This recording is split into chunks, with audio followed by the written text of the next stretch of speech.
Morning, everybody. Good evening, good afternoon, wherever you're at. Thank you for watching. So today I'm going to talk about getting gig work. Now I do or still do a lot of these.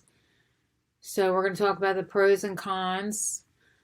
And then we may have a part two where we talk about some stories. But for now, we're just going to talk about it. And you can feel free to leave comments in the comment section if you work for any of these and have your own opinions. Okay, so some of the cons of working for these. So let's go back here. So the ones that I currently work for are Shipt, Grubhub, Point Pickup, Roadie, and I just signed up for Vihu. And Sharetown I signed up to, but that may be a separate video. So DoorDash deactivated me. Oh, I forgot Instacart. I should have put Instacart on here too. So Instacart as well, Ubereats and DoorDash deactivated me, and Instacart deactivated me. And I can tell you why later on. So those are the ones I can pretty much comment. I can comment on all of these except for Vihu. I'm not even sure I'm pronouncing that right. But that's the one that delivers the food that you make every day. I can't even think of it off the top of my head, but you can Google that and you'll know what I'm talking about. I think it's fresh made or something like that. They deliver the food when people order and they don't have to go out to the grocery stores. So some of the cons on, let me move my picture out of the way a little bit. Some of the cons on doing this gig work is getting slow restaurants, which was probably one of the reasons that I got deactivated from DoorDash. Is customers get unhappy and they take it out on you, and if you get too many bad stars, then DoorDash will deactivate you, and they don't really have a lot of mercy on the deactivation either. They might give you one chance to get it back again if you're lucky. I think I had 3 times, but that's another story. And it wasn't because they were really merciful either. It was just because of a different reason.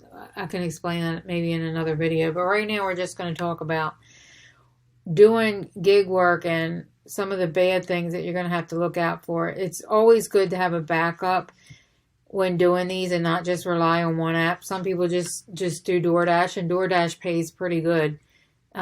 The first couple, you might get a really low fee. You know, they might pay you like $7.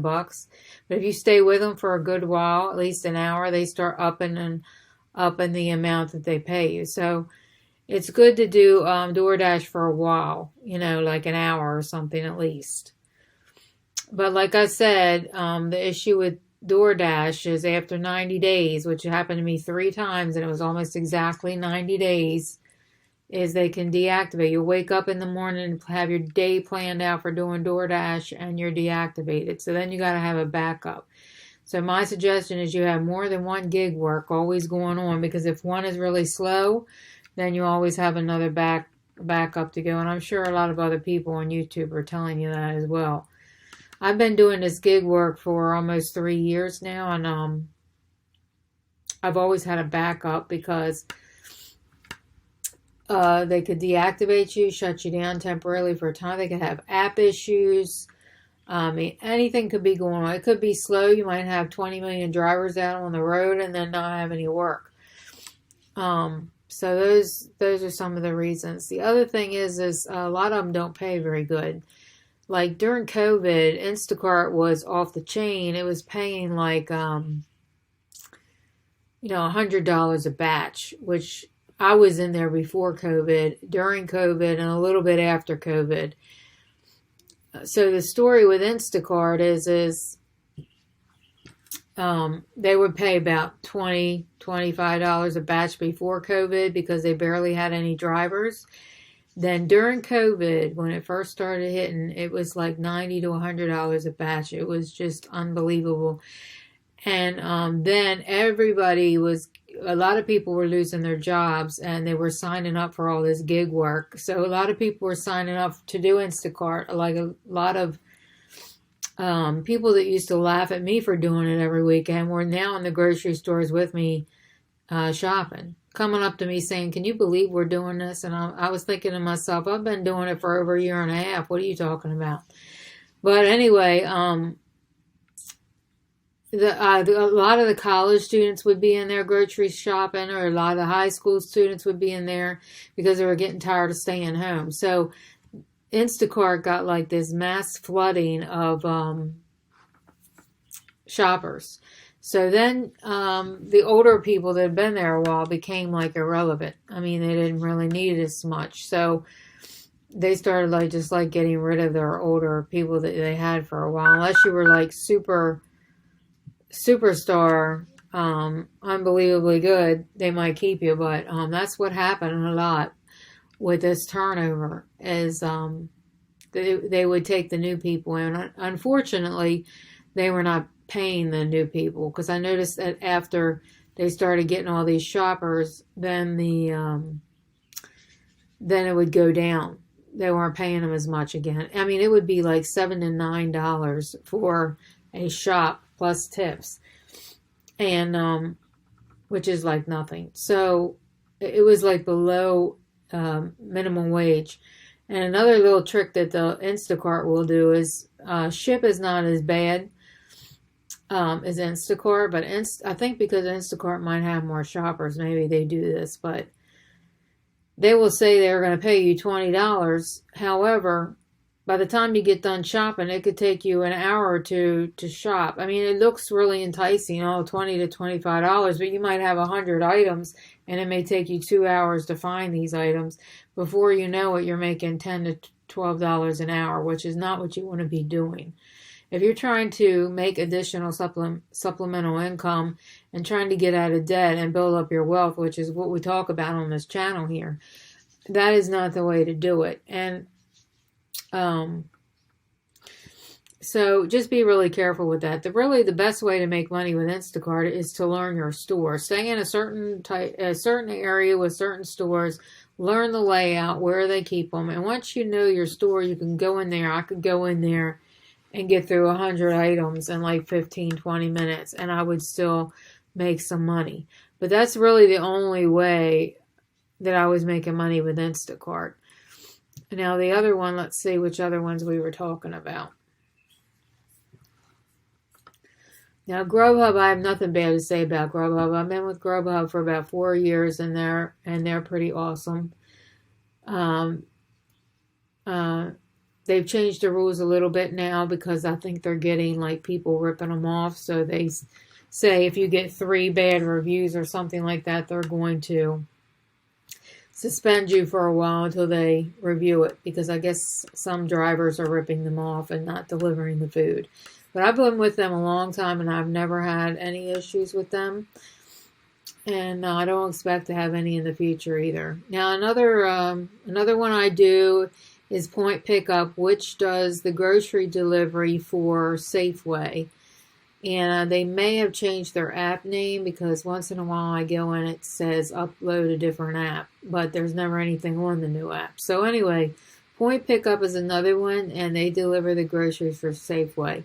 And sometimes they pay, sometimes they don't. So the thing with Point Pickup is, what they started doing is adding, like, they'll pay you $30, but you might have like 4 or 5 deliveries. And that could be the issue, that they may give you $30, but you don't know exactly where you're going and how far of a distance. As long as all these things are in a reasonable, the same area, that would work. Because with Point Pickup, you don't do the actual grocery shopping. You just go in to Safeway, tell them you're here to pick up a delivery, and then they will give you the food. So that's the good thing about Point Pickup. You can make some money with them, but you gotta it takes a while to figure it out, because if you know that your area that you're in, you probably can look at it and say, well, all these were in a 5-mile radius, so I can get this done pretty quick. So that one is a hit or a miss. You may be able to make some money. I made once in a great while. I can really pick up a good one. I think I got one the other day that was like $20, and it took me like a half an hour. So that one was good. But it's hit or miss, and the same goes for roadie. Roadie. I've been doing roadie for a couple of years, and they are also hit or miss. Some of them are really bad because they'll have you driving over an hour away and they only want to pay you $20. No go.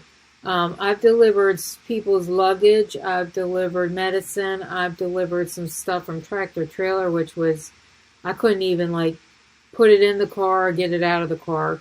Luckily, the owner where I was delivering it was able to get it out of the car because it was like super big stuff. But it was super big and super heavy. And it fit in the car. I just couldn't lift it by myself.